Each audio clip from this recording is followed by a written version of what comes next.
Safety toxicology. So this is a generic slide. Safety can never be proven, only lack of safety. And lack of safety is only in context.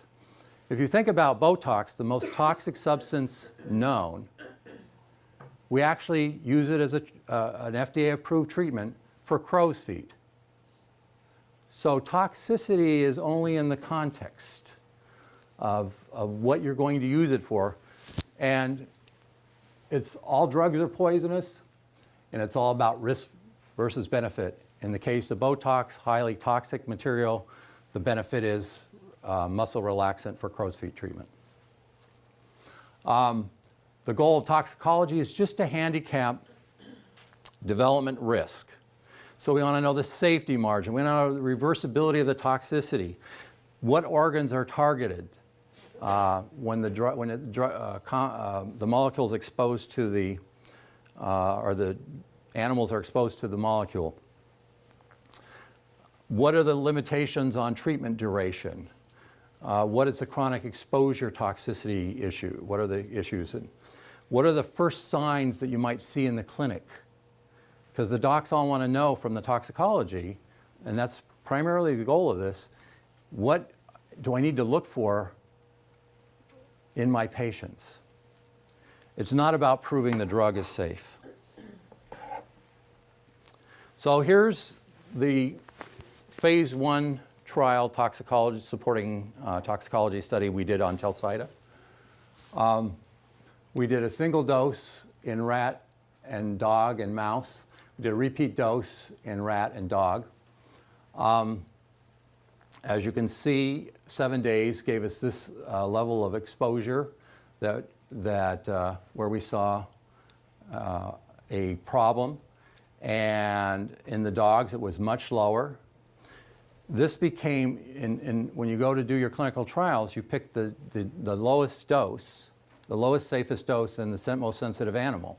So the dog was clearly the most sensitive, and so we wanted to use 1/10 the dose, which is traditional, that we saw in dogs. When the FDA reviewed our documentation, they came back and said, well, gee, you can really start higher. That this is too low, 1/10, and you can start higher.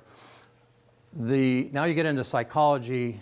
The chief medical officer looked at that and says, well, if something goes wrong, I can't point to the FDA. The buck stops with me. So I'll take their recommendation and boost it a little bit, but I'm not going to go all the way. And so that's how we ended up with 1/5 rather than 1/10, but we didn't go all the way to what the FDA was recommending in terms of starting dose in our clinical trial. Ultimately, when we went to our pre-phase 3 FDA meeting, they popped this study on us as our registration toxicology study. It wasn't the one my toxicologist was planning on doing, but it was the toxicology study that the FDA wanted us to do, and it essentially aped the clinical trial we were proposing.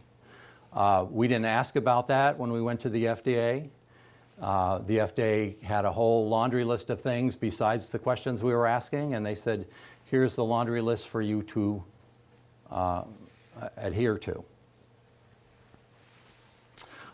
Notice the dose-limiting toxicity was urine or blood in the urine.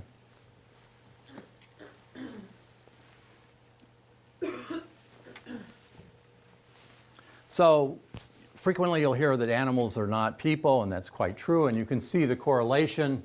These are a number of different studies that were looked at for the correlation for the rat, the mouse, and the dog, the monkey, in terms of similar to humans and the side effects they saw ultimately in the clinic versus what they saw in the animals.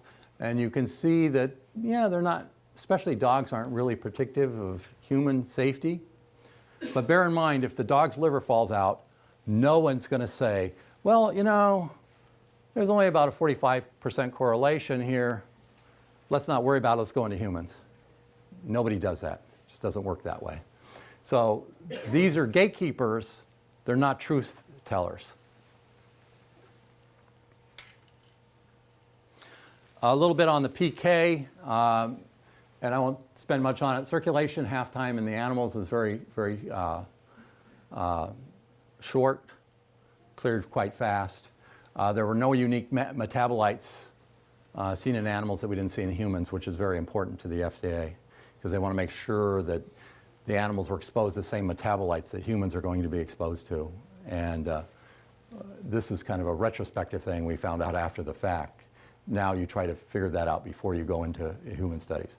In humans, it also was demonstrated it was cleared fairly rapidly at the clinical dose.